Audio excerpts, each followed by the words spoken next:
Gloire à Jésus, gloire à Jésus. Shalom, shalom, bien-aimés dans le Seigneur. Soyez bénis ce lundi matin. Nous sommes le 9 décembre 2024. Bientôt, c'est la fin de l'année. Si vous voulez bien que je puisse vous le répéter. Et nous sommes là, bien-aimés, dans le cadre de la clé de la maison de David. Soyez bénis, maman Piedade. Soyez bénis, vous tous qui vous connectez ce matin, parce que Jésus-Christ a une bonne nouvelle pour chacun de nous ce matin. Nous voulons remettre ce moment entre les mains du Seigneur, pour que le Seigneur puisse nous guider et nous diriger en toutes choses. Tendre Père, nous bénissons ton nom et te rendons grâce parce que tu es le Dieu Tout-Puissant. Merci pour ta présence au milieu de nous, car toi tu as dit que là où deux ou trois sont réunis en ton nom, tu es au milieu d'eux. Seigneur, je sais que tu vas nous conduire du début jusqu'à la fin de ce moment et que pendant ce moment, Seigneur Jésus-Christ, pendant ce temps, tu vas encore te glorifier et tu vas parler à tout un chacun de nos pères. Laisse que ton sang se nous couvre et que ton esprit soit à l'œuvre en toutes choses, Père. Du début jusqu'à la fin, nous te confions ce live. Manifeste-toi, touche le cœur de mon frère et de ma soeur, afin que ce message puisse être accepté et qu'il puisse tomber sur une terre fertile, afin de produire des fruits dignes de la repentance. Nous bénissons ton nom et te rendons gloire et grâce dans le nom de Jésus-Christ de Nazareth. Nous avons ainsi prié et nous disons Amen. Amen, amen, amen, bienvenue dans le Seigneur. Nous sommes dans la joie de nous retrouver ce lundi matin dans le cadre de notre plateforme La Clé de la Maison de David. Jésus-Christ est fidèle au rendez-vous. Jésus-Christ est présent et c'est lui qui va diriger ce moment. Le Seigneur nous a mis à cœur de parler ce matin d'une histoire d'une personne qui est dans la Bible, qui est très bien connue, dont l'histoire est très bien connue, mais pour laquelle on ne fait pas trop attention. On ne parle pas vraiment de cette personne, on parle de son entourage, de sa famille, mais très peu, on parle d'elle très peu seulement. Alors que elle est l'objet de notre préoccupation de ce matin, parce que Dieu fait toutes choses bon en son temps. Nous allons parler aujourd'hui du livre de Luc, chapitre 1er. Luc, chapitre 1er. C'est tellement long que voilà, on ne saura pas lire tout ça parce qu'on n'a qu'une demi-heure. En fait, c'est du verset 8 jusqu'au verset 42. Luc, chapitre 1er, du verset 8 jusqu'au verset 45. On ne va pas lire, on va vous résumer l'histoire. Là, on nous parle en fait d'un sacrificateur, un grand sacrificateur, Zacharie. Zacharie, en fait, il travaille pour le Seigneur.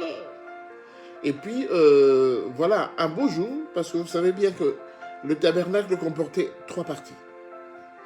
Le tabernacle comportait 3 parties. Il y avait le parvis, il y avait le lieu saint et le lieu très saint.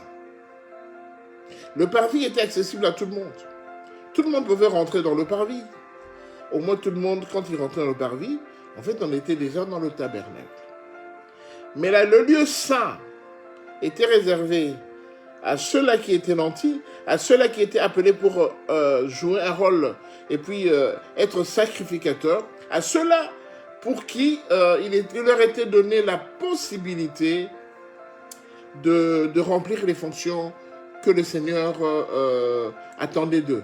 Les fonctions royales et qui étaient importantes pour la bonne marche du tabernacle. Donc, le lieu saint était réservé aux nantis, à ceux-là qui avaient le droit d'exercer une fonction spirituelle dans le tabernacle. Je dirais qu'aujourd'hui, donc si je dois comparer aujourd'hui l'église au tabernacle, c'est pas tellement la même chose. Mais bon, s'il faut dire qui était habilité à fréquenter le lieu saint, eh ben c'était les diacres, ceux qui travaillent dans l'église, les intercesseurs, ceux qui assument des fonctions spirituelles. Donc ceux-là qui étaient appelés à exercer une tâche dans l'église, c'est ceux-là qui étaient habilités à résider dans le lieu saint. Alors que Zacharie était un sacrificateur dans le temple. Donc, Zacharie se retrouvait dans le lieu saint. Ils étaient nombreux. beaucoup de sacrificateurs. Et puis, il se fait qu'à un moment, il fallait bien que quelqu'un rentre dans le lieu très saint. Parce que le lieu très saint était réservé seulement à une seule personne. Une seule personne pouvait rentrer dans le lieu très saint. Et comme en fait, c'est dans le lieu très saint que le Seigneur faisait son apparition, c'est dans le lieu très saint qu'il y avait beaucoup de choses qui se passaient en rapport avec le Seigneur Jésus, eh bien, le lieu très saint, cela a été réservé à la personne qui était choisie, qui devait être choisie ce jour-là pour aller exercer les fonctions spirituelles qu'on attendait de lui là-dedans. Et comme c'était un lieu assez, vraiment, où la présence de Dieu était tellement intense, il pouvait arriver que la personne qui était choisie, qui rentrait là-bas, soit l'objet d'une situation qu'il n'arrive pas à maîtriser. Et comme il y avait trop d'onction, trop de puissance, la présence du Seigneur, eh bien, pour ne pas perdre la personne, qu'est-ce qu'on faisait? On lui attachait une corde au niveau de la jambe, d'une des jambes, d'une cheville. Et quand la personne rentrait là-bas, on attendait plus tard qu'il revienne avec le parfum, tout ça et tout. Et en fait, il avait une corde. S'il arrivait qu'il tombait là-dedans, dans le lieu très saint, alors c'était facile pour eux de le récupérer parce que s'il arrivait que ça faisait longtemps qu'il était parti et qu'il n'y avait pas de suite, on allait tirer sur la corde pour en fait le faire sortir du lieu très saint. Alors ce jour-là, il se fait que le sort était tombé sur Zacharie. Et Zacharie est rentré dans le lieu très saint. Alors quand il était dans le lieu très saint, la Bible dit qu'à côté de la table des parfums, apparaîtra un ange. Et l'ange lui dira, Zacharie, tes prières ont été entendues par le Seigneur. Et le Seigneur va faire une grâce. Il va vous accorder ce que votre cœur a toujours désiré. Bien aimé, essayez de partager cet enseignement, c'est très important. Il va vous accorder ce que votre cœur a toujours désiré. Et Zacharie, il a regardé l'ange avec beaucoup d'étonnement. Il dit, mais tu m'annonces quelque chose pour laquelle on s'attend plus. On n'y fait plus attention parce qu'effectivement, l'ange lui avait dit que votre prière a été exaucée, Dieu a entendu votre prière, et bien, votre femme va tomber enceinte et il va vous enfanter un fils. Alors Zacharie dit, mais non, c'est pas possible. C'est pas possible. On est déjà avancé en âge. C'est une histoire, c'était un sujet de nos préoccupations, c'était un de nos sujets de prière. On a fait ça pendant longtemps, mais finalement, on l'a même oublié, parce que maintenant, ça ne sert plus à rien. Ma femme est déjà avancée en âge, moi également, donc c'est impossible, ça ne peut pas se faire. Bien-aimé dans le Seigneur, l'ange lui a dit, moi je suis l'ange, je parle, c'est la bouche de Dieu qui parle. Et comme tu as des doutes par rapport à ce que moi je vais faire, eh bien tu vas devenir muet. Tu ne parleras plus jusqu'à ce que cet enfant naisse. Tu vas devenir muet. Bien-aimé, subitement, Zacharie est devenu muet. Il ne parlait plus. Après le service, Zacharie sortira du lieu très saint et on va commencer à lui parler. Qu'est-ce qui s'est passé? Qu'est-ce que tu as vu? Quel est le message? Zacharie leur a fait comprendre que je ne parle plus. Je suis devenu muet. Ah, on a dit, bon voilà, il a reçu sûrement la visitation du Seigneur. On ne va pas trop l'embêter. Bien-aimé dans le Seigneur, effectivement, la femme de Zacharie qu'on appelait Élisabeth était tombée enceinte. Mais la Bible ne nous dit pas si cette grossesse c'était une grossesse miraculeuse, donc sans l'intervention de quelqu'un, ou bien réellement c'est Zacharie qui était l'objet de cette grossesse. Donc entre le moment où l'ange l'a annoncé et le moment où le fait s'était avéré, concrétisé, eh bien, il se passait que ça faisait 6 mois que Élisabeth était enceinte. Et pendant au 6e mois de la grossesse d'Élisabeth, un ange apparaîtra maintenant à Marie. Marie qui était une femme quelconque, une femme qui habitait dans le quartier, à Nazareth, une femme qui était connue, pas de tout le monde. Marie, c'était une femme quelconque, qui était choisie par Dieu. Et l'ange apparaîtra à Marie, l'ange Gabriel, pour lui dire que Marie, tu as été choisie parmi toutes les femmes. Et Dieu va se glorifier en toi. C'est-à-dire qu'en fait, Dieu va mettre un enfant dans ton sein. Tu vas tomber enceinte. Mais cette grossesse, ce ne sera pas de ton fiancé, Joseph, parce qu'il n'était pas connu. Tu vas tomber enceinte, et le Saint-Enfant qui sera dans ton ventre, ce Saint-Enfant sera lui le Seigneur. Il viendra, il fera de grandes choses, et il va libérer le monde. Bien-aimé dans le Seigneur. Marie regarde l'ange Gabriel et dit, mais comment cela est possible? Je ne connais point d'homme, je suis vierge. Comment cela se fera-t-il? Il dit, une grâce exceptionnelle a été donnée à toi, et tu deviendras la mère du Christ. Bien-aimé, Marie n'a pas obtempéré. N'a pas résisté. Marie ne s'est pas opposée. Marie a dit seulement qu'il en soit fait selon toi. Et la Bible déclare, on a annoncé à Marie, d'ailleurs ta tante, Élisabeth, elle est dans son 6e mois de grossesse. Bien-aimée dans le Seigneur, ce que Dieu dit, cela ne correspond pas à ce que les gens disent. Les prédictions de Dieu, les envies de Dieu, la volonté de Dieu n'est pas ma volonté. Parce que logiquement, c'était impossible que Élisabeth, à son 6e mois, vu son âge avancé, puisse tomber enceinte de Zacharie, son mari, le sacrificateur qui était devenu muet. C'était impossible. Mais la Bible nous dit dans le livre de Luc, chapitre 1, verset 37, la Bible dit, rien n'est impossible à Dieu. Alléluia. Rien n'est impossible à Dieu.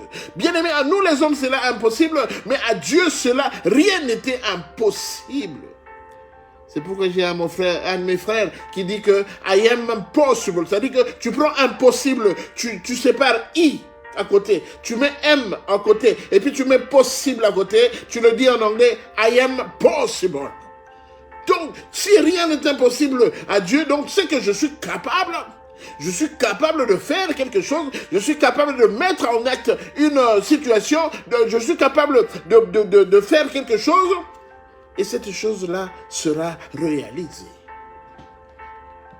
C'est ainsi que, bien aimé, Marie a résolu d'aller directement voir son ange, directement voir sa tante, Élisabeth. Et la Bible dit, quand Marie arrivera au verset 39 jusqu'à 45, quand Marie va rencontrer son ange, sa tante Élisabeth, quand Marie va essayer de venir la serrer dans ses bras pour la congratuler, tout ça, pour essayer de l'embrasser, la Bible dit à ce moment, au moment où Marie venait pour la toucher son ange, bien-aimé, sa tante, excusez-moi, bien-aimé, la tante Élisabeth a senti quelque chose bouger dans son sein, tressaillir dans son sein.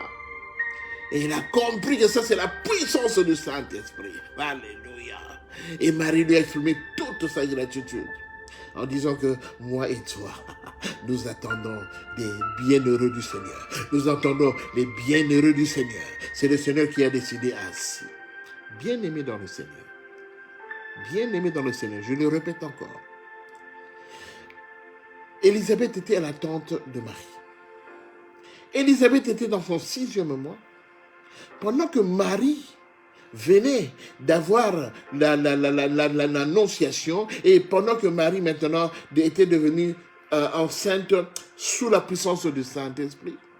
Et Marie venait de partager son expérience avec son ange. Parce que Marie savait que mon ange et son mari, ils sont mariés depuis longtemps, mais ils n'ont jamais pu avoir d'enfants. C'était leur sujet de préoccupation et le Seigneur n'a pas permis qu'ils puissent avoir des enfants. Mais aujourd'hui, le Seigneur m'a annoncé, l'ange Gabriel m'a annoncé que réellement ma tante est enceinte. Alléluia. Et quand elle est venue, bien-aimée, elle a partagé son onction, elle a partagé la puissance du Saint-Esprit qui était en elle avec sa tante, et directement, bien-aimée, l'enfant qui était dans le ventre de sa tante a tressailli, et même sa tante a failli tomber. Alléluia. Qu'est-ce que le Seigneur nous enseigne ce matin? On n'a plus beaucoup de temps. Qu'est-ce que le Seigneur nous enseigne ce matin? Il nous a dit d'intituler cet enseignement complexé. Pourquoi complexé? Parce que vous savez bien aimé, on est dans le Seigneur depuis longtemps. Il y a des gens qui sont dans le Seigneur depuis longtemps. Et leur sujet de préoccupation n'a jamais changé depuis qu'ils sont dans le Seigneur. Ils peuvent prier tout ce qu'ils veulent, mais ils ont un sujet qui revient tout le temps dans leur prière. C'est devenu un hymne national pour eux. Il se fait que depuis toutes ces années, depuis le fait qu'ils prient ce sujet, bien aimé, rien ne s'est fait. Depuis le temps qu'ils ont commencé à prier, à demander au Seigneur cet élément-là, cet objet, cette grâce-là, ils ne l'ont jamais obtenu. Mais ça fait longtemps qu'ils sont dans l'église. Ça fait longtemps qu'ils participent à toutes les activités de l'église, mais rien ne leur a été donné. C'est ainsi que quand on a annoncé à Zacharie que ta femme allait tomber enceinte, Zacharie a dit, mais c'est pas possible, ça n'ira pas. Ça n'ira pas, parce qu'on est déjà avancé en âge. Bien aimé, ici, si nous voyons bien, on essaie de comparer deux personnalités. Marie qui était une jeune femme, une jeune fille, qui n'avait pas connu d'homme. Marie qui était vierge. On la compare à une tante, sa tante Élisabeth, qui était déjà avancée en âge, qui a connu l'expérience sexuelle pendant plusieurs années, mais pour laquelle l'enfant n'est jamais venu. Bien aimé, Dieu est capable. Dieu est capable de faire des choses que nous, les hommes, nous ne sommes pas capables de faire. Donc, on a pris Marie, une jeune femme, une très jeune femme, et on la compare à une vieille femme qui était incapable de mettre au monde. Bien aimé, quand je vois Élisabeth, je pense à Sarah. Sarah, la femme d'Abraham, qui également était avancée en âge et qui n'arrivait pas à tomber enceinte. Mais finalement, Dieu l'avait exaucée. Bien-aimé, je pense bien-aimé à la femme d'Isaac, Rebecca. Rebecca également, il est resté pendant longtemps stérile. Mais finalement, Rebecca a dû concevoir. Bien-aimé dans le Seigneur, la Bible, je n'ai jamais vu quelqu'un, une femme dans la Bible, qui était stérile et qui est restée dans la stérilité tout le temps. La plupart de celles-là qui étaient stériles, elles ont fini, même après plusieurs années, elles ont fini par tomber enceintes. Alors je te dis une bonne nouvelle ce matin, une bonne nouvelle bien-aimée. Nous approchons de la fin de l'année. Jésus va arriver dans certaines églises où Jésus naît tous les 25 décembre et il meurt tous les jours pendant le fête de Pâques. Alors, je t'annonce qu'on va parler beaucoup de Jésus bientôt. Alléluia. Et bien aimé, c'est une bonne nouvelle, bien aimé, qu'un enfant nous est né, un fils nous est donné, et on l'appellera admirable. Alléluia. Bien aimé, il y a des Élisabeth parmi nous. Des Élisabeth parmi nous. C'est pas seulement à cause d'une grossesse que tu attends depuis des années. Non. Tu peux peut-être souffrir d'une maladie qui a duré plusieurs années, bien-aimé. Et chaque fois que tu parles aux gens, bien-aimé, tu n'arrêtes pas de faire allusion à ta maladie qui dure depuis plusieurs années, pour laquelle tu n'as jamais obtenu de guérison. Bien-aimé dans le Seigneur, Élisabeth, elle était enceinte depuis plusieurs années. Toi également, tu es malade depuis plusieurs années, sans possibilité de guérison. Mais j'aimerais te dire ce matin, j'aimerais te dire, Élisabeth est restée longtemps, elle était restée longtemps stérile. Toi, tu es resté longtemps malade. Des années. On a fait des examens, on a fait des préliminaires, on a fait toutes les sortes d'analyses, on a changé de médicament contre médicament, mais rien n'a été fait.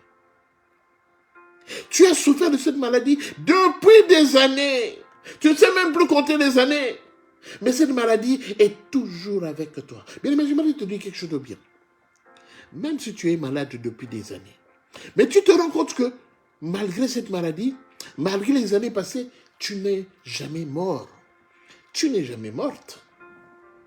C'est qu'il y a un espoir quelque part. Quand l'ange est apparu auprès de Zacharie pour lui annoncer que ta femme va tomber enceinte, Zacharie a dit, non, c'est déjà dépassé. Seulement toi également, tu dis que c'est déjà dépassé. Tu es une belle femme. Il n'y a aucun homme qui s'est intéressé à toi.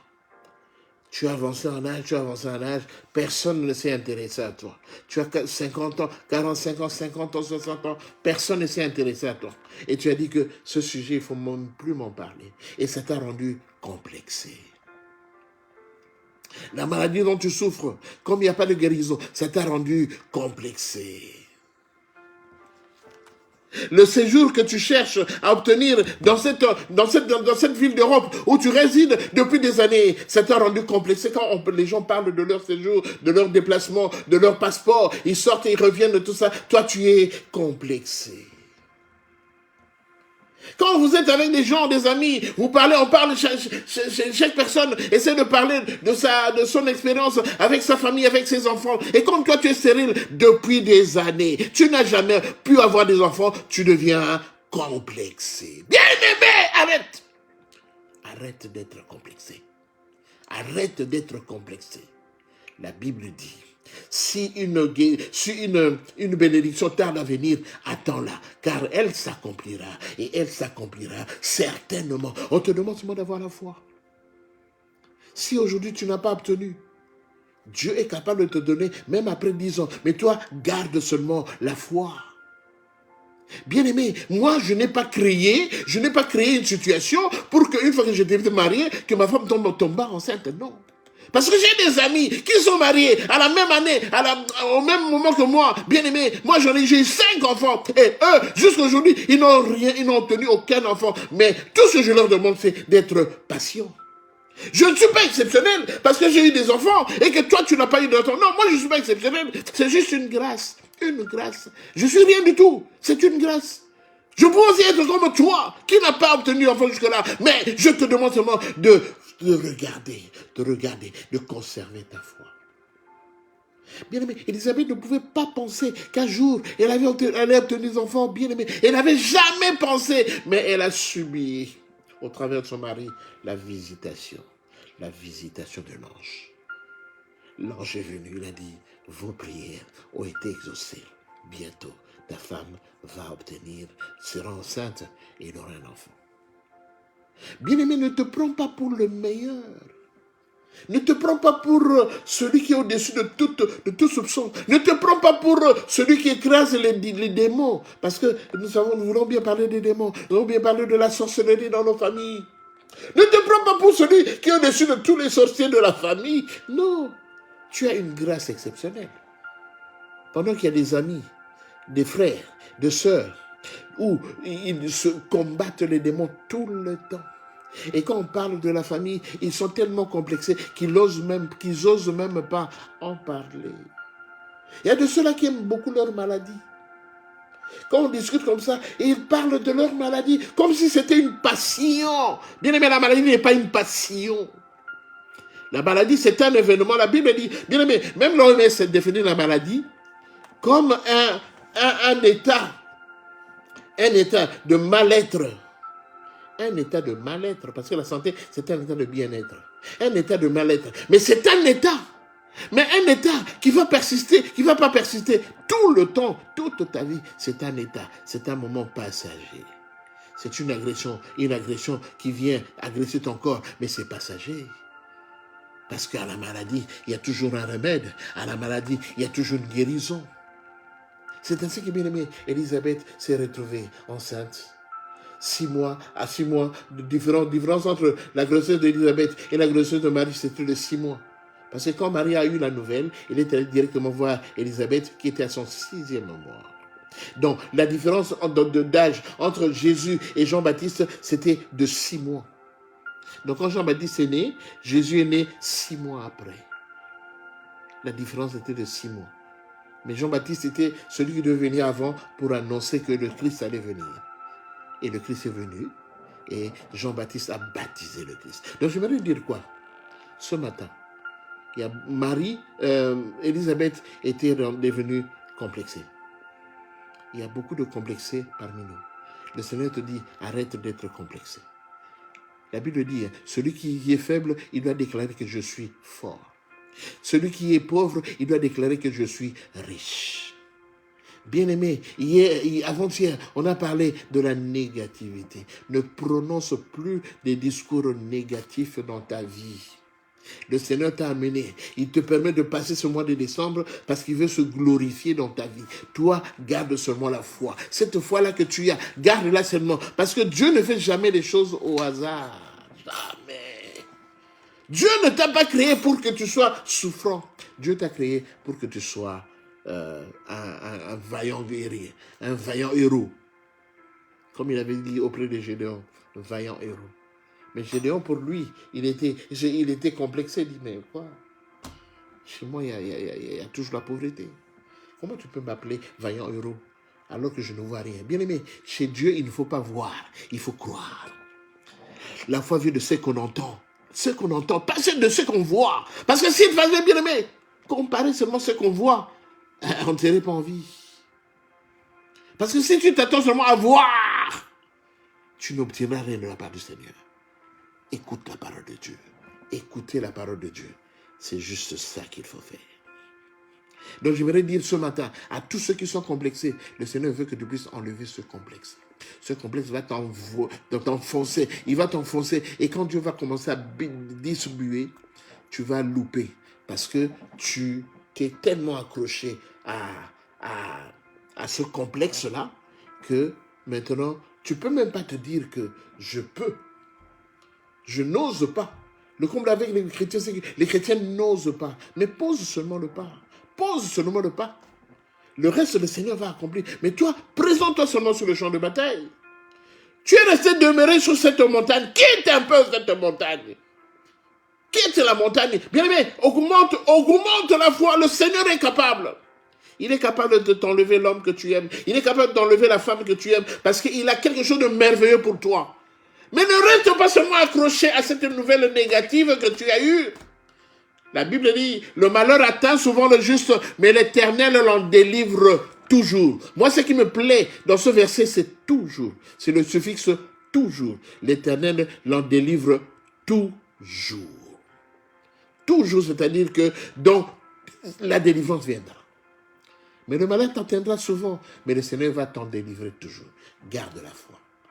J'aimerais prier pour tous ceux qui sont complexés. Tous ceux qui sont appelés complexés ce matin, j'aimerais prier pour toi. Bien aimé, un complexé, c'est quelqu'un qui est un chrétien.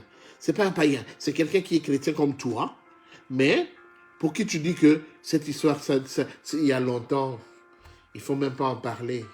Il y a longtemps, c'est impossible. La Bible dit, Luc chapitre 1, verset 37, rien n'est impossible à Dieu. Je veux prier pour toi.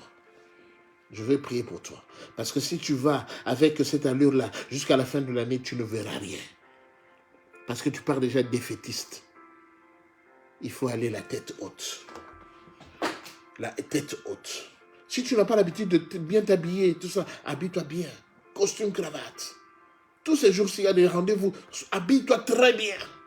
Parce que tu es déjà rempli. Dieu t'a déjà béni. Ne continue pas à avoir des regards inquiets. Non. Il faut avoir le regard d'un vaillant héros. Parce que tu es un vaillant héros. Parce que Marie, on lui avait dit, Marie, une grâce exceptionnelle t'a été faite. Et dans la version anglaise, on dit congratulations. On va dire congratulations. Quand on dit congratulations, ce sont des félicitations. Je vais prier pour toi, mon frère. Je vais prier pour toi, ma soeur. La fin d'année approche. Dieu ne veut plus que tu sois complexé. Tu n'es pas complexé. Tu es un enfant de Dieu. Dieu t'a choisi. Il t'a choisi dès le début de ta vie, le début du monde. Même quand tu étais dans le ventre de ta maman, Dieu t'avait déjà choisi.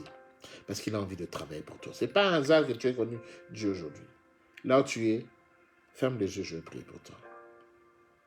Tendre Père, je bénis ton nom parce qu'aujourd'hui, Seigneur, tu vas délivrer un complexé, une complexée, Père gloire, de cette amertume, de cette rengaine, de cette négativité qu'il a toujours gardée dans son cœur. La Bible déclare, quiconque invoquera le nom du Seigneur sera, le nom du Seigneur sera sauvé. Seigneur, j'invoque ton nom ce matin dans la vie de mon frère, dans la vie de ma soeur. J'invoque ton nom ce matin, Père de gloire, Seigneur, que ce nom résonne puissamment, abondamment, Père de gloire. Que cette journée, Seigneur, que seul ton nom puisse résonner dans son cœur. Dans son cœur, parce que la Bible dit que tu te tiens à la porte, tu frappes. Quand quelqu'un ouvre la porte, tu rentreras chez lui, tu souperas avec lui et lui avec toi. Seigneur, que tu sois le propriétaire de ce cœur qui t'a connu, ce cœur, Père de gloire, Seigneur, qui aspire à toi, ce cœur qui croit que tu es celui-là qui résout tout problème. Ce cœur qui croit que tu es celui-là qui apporte la solution à tout problème. Seigneur Jésus-Christ, tu as dit, j'ai mis devant toi une porte ouverte que personne ne peut fermer. Je déclare ce matin à toute personne qui est complexée, à tout chrétien qui est complexé, je déclare que toutes les portes qui étaient fermées dans ta vie, le Seigneur les ouvre au nom de Jésus. Que la porte de la prospérité, de la paix, de la joie, de la vie soit ouverte dans ta vie ce matin au nom de Jésus-Christ. La Bible déclare à ceux qui l'ont reçu, à ceux qui croient en son nom, il leur a été donné le pouvoir de devenir enfant de Dieu. Seigneur, ce matin, mon frère qui est complexé, il est devenu ton enfant. Ma soeur qui est complexée, elle est devenue ton enfant, Père de gloire. Et rien ne va s'opposer à tous ces désirs, parce que la Bible déclare, demandez et il vous sera donné. Seigneur, que la joie qui fait partie du cœur de mon frère, que cela puisse être augmenté ce matin. Donne encore la joie, Père de gloire, Seigneur, à ceux qui voulaient même abandonner de prier. Donne encore la joie, Père de gloire, à ceux qui sont, Père de gloire, Jésus, dans une position où ils ne savent plus bouger, ils ne savent plus croire à quoi que ce soit, Seigneur. Donne la joie à ce cœur. Affermis mon frère, affermis ma soeur, Père de gloire, afin que nous connaissions l'homme de Galilée, Père de gloire, Seigneur, que nous sommes debout, et c'est toi qui vas nous aider pour donner le reste, car tu as dit, rien n'est impossible à Dieu. Je bénis ton Saint-Nom pour ton amour. Je bénis ton Saint-Nom pour la grâce. Je bénis ton Saint-Nom pour la paix que tu vas nous donner cette journée, ainsi que toute cette semaine. Parce que cette semaine, c'est une semaine de décomplexion. De décomplexer, Père de gloire, Seigneur. Ceux qui étaient complexés, cette semaine, c'est une semaine où on prend la décomplexion pour que ton nom soit loué et que ton nom soit glorifié. Je te bénis pour ton sang précieux qui couvre mon frère. Je t'élève en dignité, en puissance, car c'est en toi qu'appartiennent le règne, la puissance et la gloire. Manifeste encore ton amour, manifeste encore ta paix auprès de mon frère, auprès de ma soeur, pour que ton nom soit loué. C'est dans le nom de Jésus que nous t'avons prié. Amen. Amen, amen. Mon frère, tu n'es plus complexé. Tu es avec Jésus, le roi des rois. Tu es avec le Seigneur des seigneurs qui voit toutes choses, qui organise toutes choses. Crois seulement et tu verras la gloire de Dieu. Nous allons arrêter ce matin et j'espère que chacun de nous a essayé de trouver sa part. Parce que si tu dis que tu n'as pas trouvé ta part, c'est un peu inquiétant. Parce que personne n'est parfaite. J'espère que chacun a trouvé sa part. Et j'espère que Dieu répondra à tout un chacun de nous. S'il le veut bien, on se revoit le vendredi à partir de 18h pour notre live de fin de semaine. Je souhaite une bonne journée, une bonne semaine et que la main de Dieu soit sur vous. Shalom, shalom.